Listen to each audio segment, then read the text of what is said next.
Bismillahirrahmanirrahim. Assalamualaikum warahmatullahi wabarakatuh. Perkenalkan, nama saya Johan Faladin. Saya adalah dosen pada program S1 Hubungan Masyarakat Fakultas Ilmu Komunikasi Universitas Muhammadiyah Riau. Pada kesempatan ini, saya akan menjelaskan salah satu mata kuliah yang saya ampu, yaitu mata kuliah Strategi Manajemen Merek, atau disingkat SMM. SMM ini merupakan mata kuliah yang didapat di semester ganjil atau semester 7, yaitu dengan jumlah beban SKS 3 SKS, dengan bobot 1 SKS teori dan 2 SKS praktik. Berikut ini, saya akan mendeskripsikan mata kuliah SMM, yaitu mata kuliah ini akan memberikan kemampuan dasar kepada mahasiswa dalam bidang branding atau merek, dan penerapannya dalam kehidupan praktis. Dalam mata kuliah ini, dibahas mengenai konsep-konsep dasar branding, model pengembangan branding, strategi branding, kompetensi inti, etika bisnis dalam entrepreneur, analisa, dan studi, kelayakan usaha, dan sebagainya. Selain secara teoritis, dikemukakan tentang cara-cara bisnis atau entrepreneur, perkuliahan ini juga menguraikan langkah-langkah praktis menuju entrepreneur yang sukses.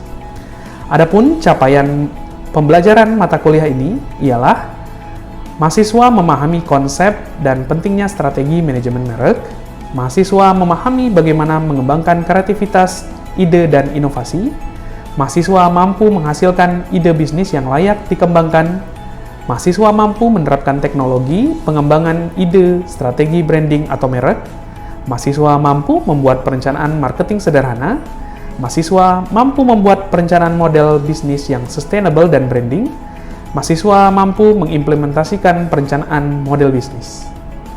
Sistem pembelajaran mata kuliah di Universitas Muhammadiyah Riau, khususnya program studi hubungan masyarakat, bisa dilakukan secara luring atau di kelas, maupun secara daring dengan aplikasi pendukung, baik itu Zoom, Google Meet, dan juga UMRI telah memiliki sistem e-learning sendiri yang disebut dengan Sikuli.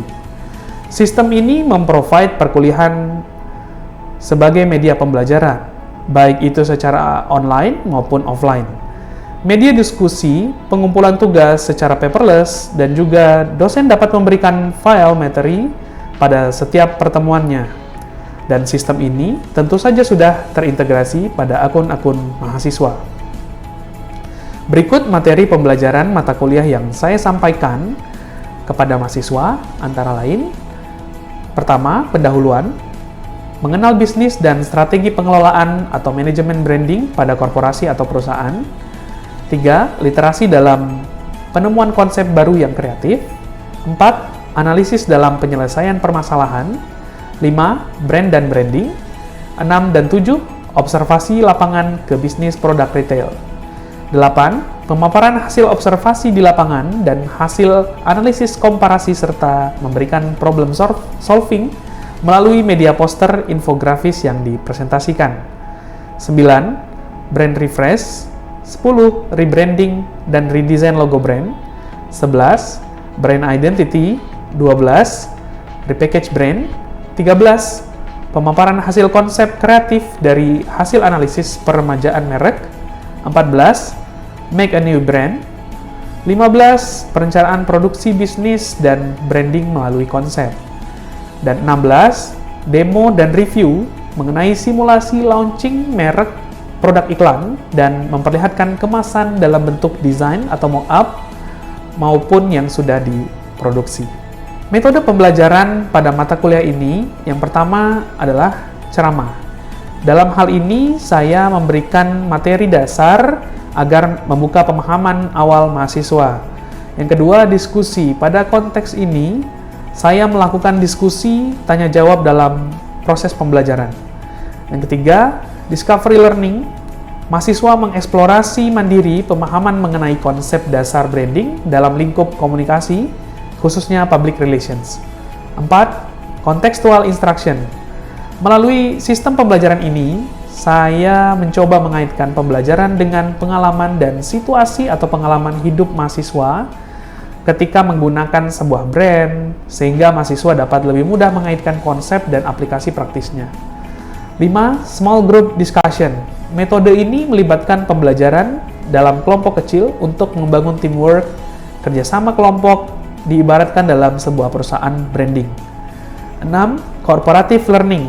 Berikut juga dengan ini, setiap anggota kelompok memiliki peran dan tanggung jawab yang berbeda, dan mereka saling mendukung dan berkontribusi untuk mencapai tujuan bersama, yakni di dalam proyek pembentukan ide sebuah brand.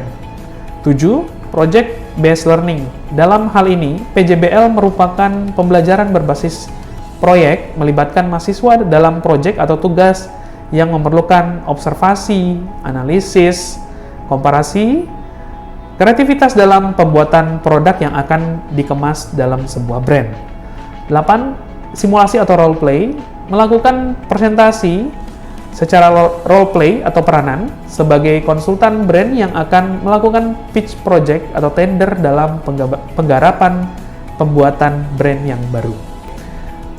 Dan metode yang telah saya sampaikan sebelumnya mencakup delivery, interaction, dan assessment atau DIA.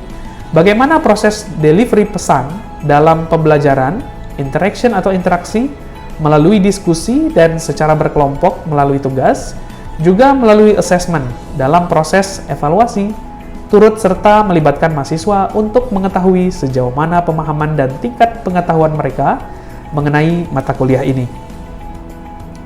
Sistem penilaian pada mata kuliah ini ialah terdapat indikator penilaian di dalam mata kuliah, baik itu tugas mandiri, tugas kelompok, UTS atau ujian tengah semester, UAS atau ujian akhir semester, dan presentasi kelompok, di mana bobotnya terdiri dari 40% teori dan 60% praktik. Kriteria dan indikator penilaian ini, baik praktikum maupun teori, saya susun berdasarkan pada kesesuaian jawaban mahasiswa, referensi yang diberikan mahasiswa, analisis, kemampuan komunikasi, kerja kelompok, kesiapan dan pengumpulan tugas atau proyek secara tepat waktu, serta sikap dan keaktifan mahasiswa selama perkuliahan berlangsung. Hasil perkuliahan dapat diakses oleh mahasiswa melalui sistem perkuliahan online mahasiswa atau disebut dengan Sikuli Umri. Apabila mahasiswa yang ingin melakukan perbaikan atau remedial, terdapat nilai yang kurang memuaskan, sesuai dengan kesepakatan nilai yang dapat diperbaiki pada kontrak perkuliahan sebelumnya, mahasiswa dapat menghubungi dosen melalui fasilitas chat yang terdapat di Sikuli maupun melalui grup WhatsApp kelas. Dan hal ini tentunya disesuaikan dengan kalender akademik yang telah ditetapkan universitas. Untuk lebih jelasnya, berikut saya tampilkan mekanisme proses pembelajaran pada mata kuliah Strategi Manajemen Merek yang saya ampu dalam cuplikan video berikut ini. Oke, baik. Bismillahirrahmanirrahim. Assalamualaikum warahmatullahi wabarakatuh. Waalaikumsalam warahmatullahi wabarakatuh. Alhamdulillahirrahmanirrahim. Ketemu lagi di kelas saya, mata kuliah Strategi Manajemen Merek. Ya, gimana kabarnya? Sehat semua? Oke, di mata kuliah kali ini kita akan membahas terkait dengan pengelolaan merek, ya, strategi di dalam pengelolaan merek sebuah perusahaan. Oke, saya mau tanya dulu, ada yang pernah melihat atau pernah tahu tentang logo di samping? Coba sebutkan kira-kira logo apa aja nih?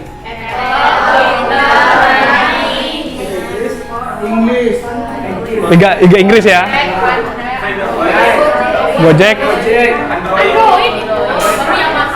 Oke, baik. Kira-kira nih, saya mau tanya. Kira-kira kalau kalian melihat logo tersebut, bagaimana pendapat kalian tentang merek? Sebuah ciri khas ya, logo.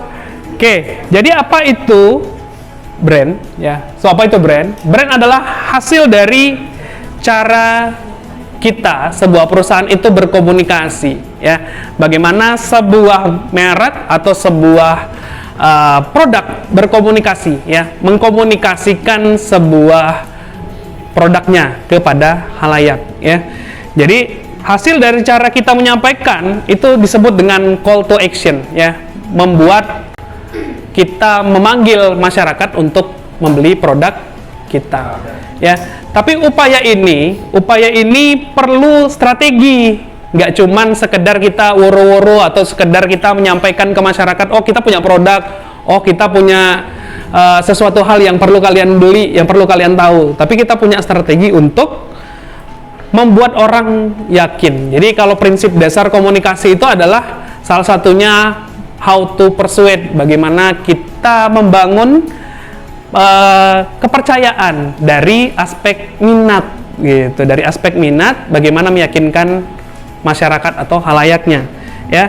Dan salah satunya hasil dari logo tersebut, jadi menghasilkan logo ya, jadi menghasilkan logo yang kamu buat, karena logo sendiri justru salah satu alat branding untuk membangun brand. Jadi apakah brand itu sama dengan logo?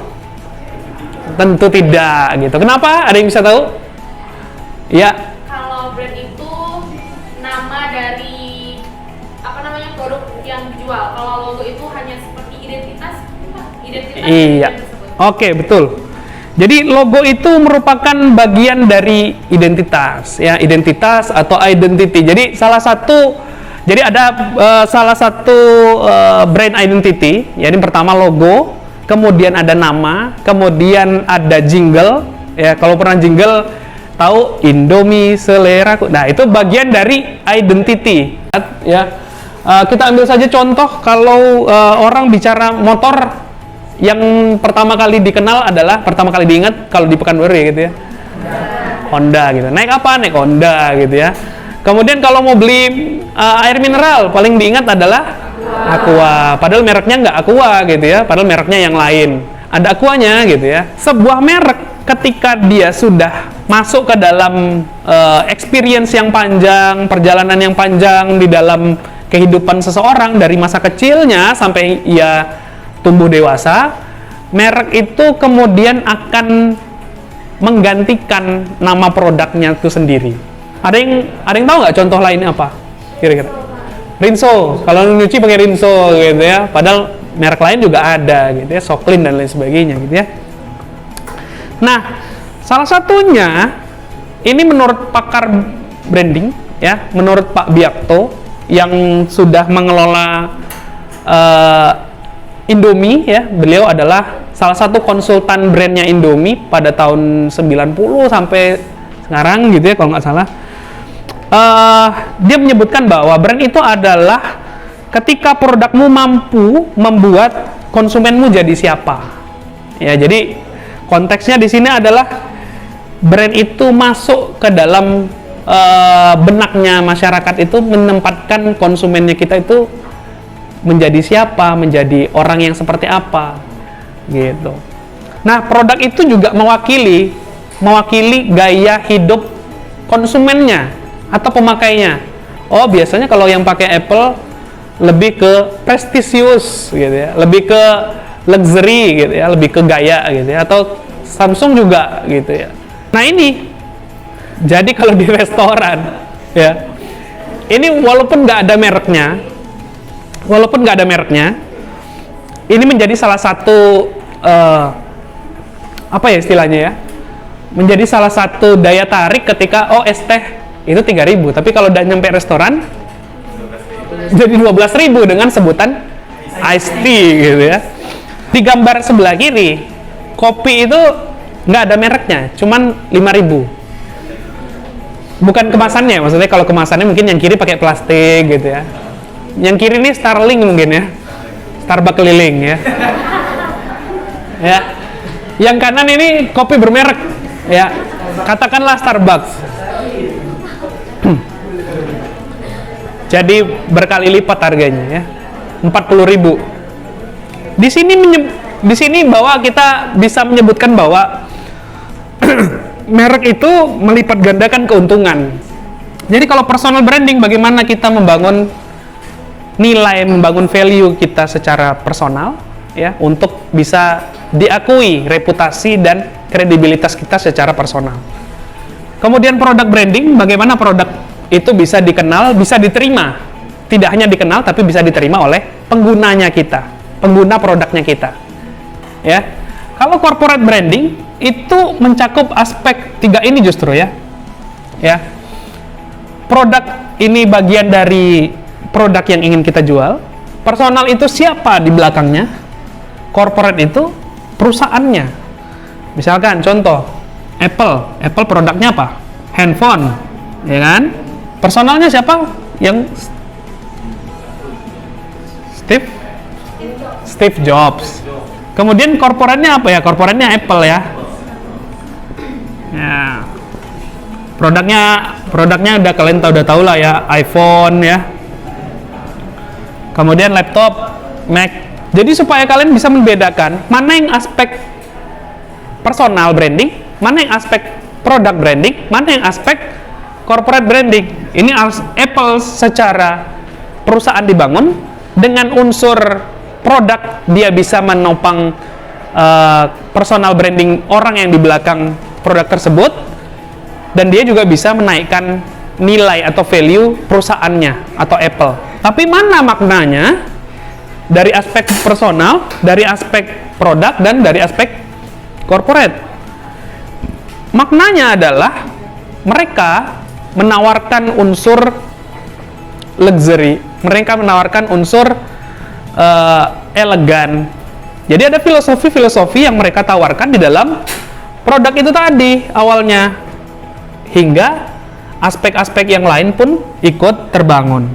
Ini ada perumpamaan atau contoh dari produk tagline dari personal branding. Indomie misalkan ya, tadi saya sampaikan ya. Indomie itu nama, dan seleraku itu juga makna ya. Jadi kalau disebutkan bahwa unsur-unsur elemen dalam sebuah merek ya, dari tadi ada logo, kemudian ada karakter, ada nama, kemudian ada jingle. Salah satunya adalah bagaimana mereka bisa mengasosiasikan tagline tadi menjadi sebuah makna dalam produknya ya.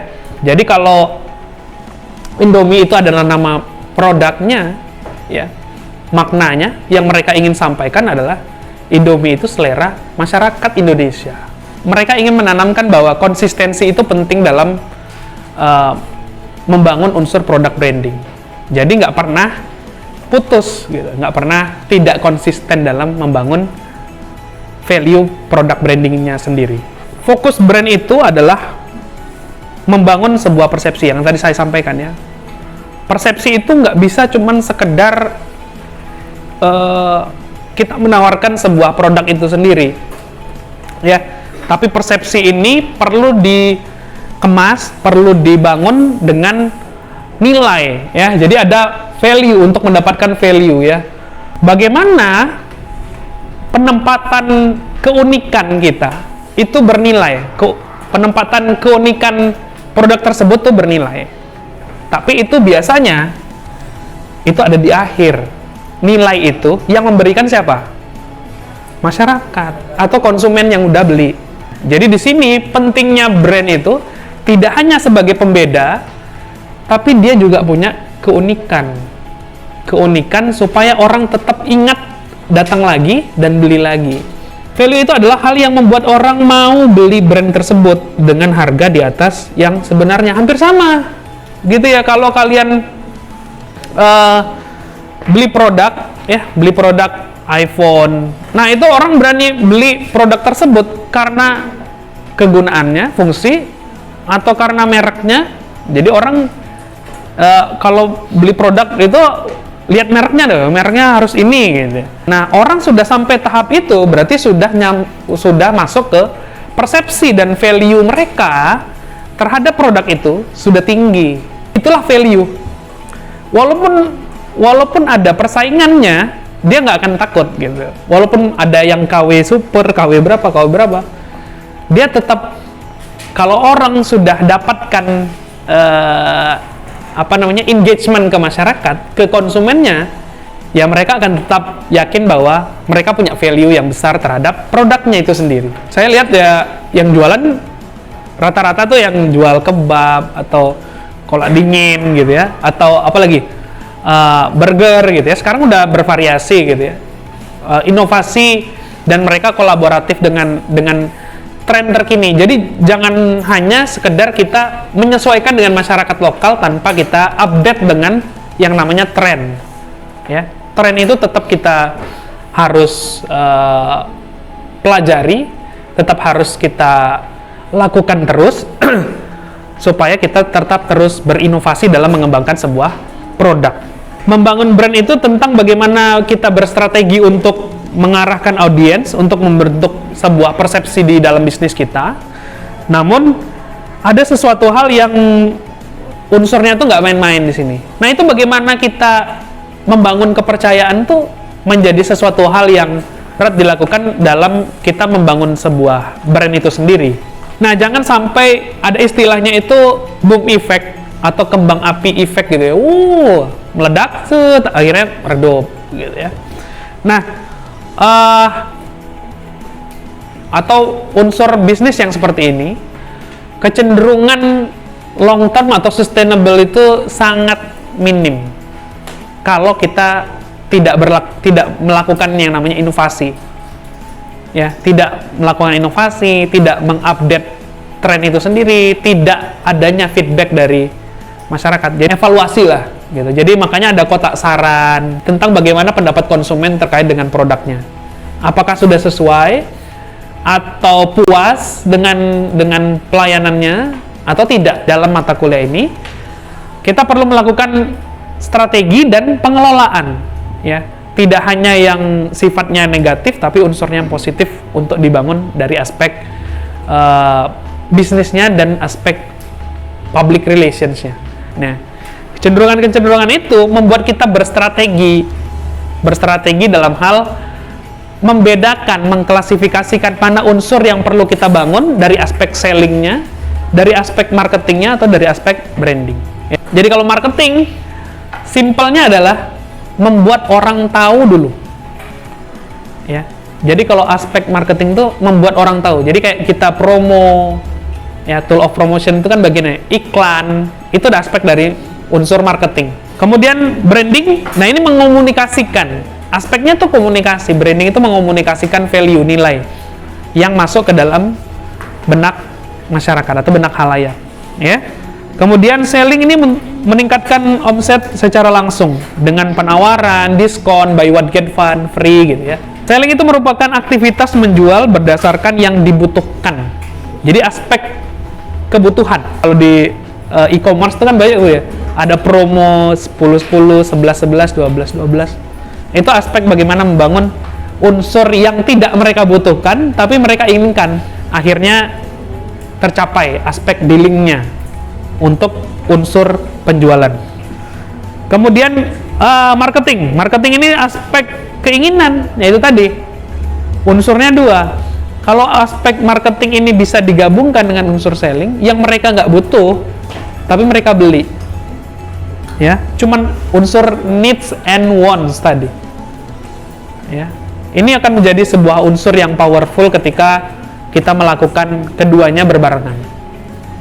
Tapi aspek yang paling penting menyasar otak manusia. Jadi kalau misalkan orang itu sudah sampai tahap mendewakan sebuah brand, dia pokoknya harus beli itu gitu ya. Sudah sampai punya komunitasnya malah kayak Harley Davidson. Jadi merek itu nggak perlu capek-capek memasarkan, menjual. Mereka sudah cukup terwakilkan dengan evangelis itu sendiri. Unsur-unsur yang perlu dikenali dalam sisi brand itu sendiri. Jadi ada unsur desain, ada unsur value, nilai ya, ada unsur strategi yang udah kita bahas tadi, ada unsur logo, aspek identitas visualnya, ada unsur marketing, bagaimana mereka membangun unsur keinginan. Kalau marketing itu keinginan, selling itu kebutuhan. Identity ya identitas tadi, ada merek, nama, karakter, logo, jingle, dan sebagainya. Dan yang paling penting adalah aspek trust ya, kepercayaan yang dibangun dari sebuah merek. Oke, sampai sini ada yang mau ditanyakan? Barangkali terkait dengan mata kuliah strategi manajemen merek, ya silakan Rifka. Assalamualaikum warahmatullahi wabarakatuh. Assalamualaikum. Saya Rifka Zulmurta ingin bertanya Pak. Ya. Pertama, apa kaitan ilmu PR dengan strategi manajemen merek? Ya. Terima kasih Rifka. Jadi pertama peran PR dalam strategi manajemen merek.